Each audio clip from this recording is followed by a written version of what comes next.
আজকে আমাদের কাছে একটা খবর আসে, একটা লোক এয়ারপোর্টে এমবিবি এয়ারপোর্টে ঘোরাফেরা করছিল অন্য বাইরের স্টেটে যাওয়ার জন্য। ওই সময় লোকটি আমরা পুলিশ সহ যাই এবং এয়ারপোর্ট এমবিবি এয়ারপোর্টের স্টাফ সহ ওই লোকটাকে আটক করা হয়। লোকটি আটক করার পরে পরবর্তীতে আমরা যখন জিজ্ঞাসাবাদ করি, ও স্বীকার করে যে ও বাংলাদেশি নাগরিক। পরবর্তীতে ওকে আমরা থানাতে নিয়ে আসি।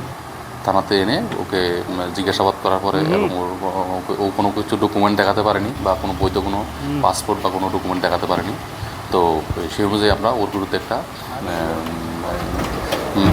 তদন্ত শুরু করি এবং এর বিরুদ্ধে আমরা আইনগতভাবে উপযুক্ত ব্যবস্থা দিচ্ছি। প্রশাসনের পক্ষ থেকে তাদের জন্য যারা ইলিগেলভাবে অনুপ্রবেশকারী তাদের জন্য কী মেসেজ থাকে প্রশাসনের পক্ষ থেকে? না, ইলিগেল যারা অনুপ্রবেশকারী ওদেরকে তো আমরা গ্রেপ্তার করবই, এখানে কোনো ছাড় নেই এবং আইনগতভাবে যতটুকু ব্যবস্থা নেওয়ার ততটুকু আমরা নেব।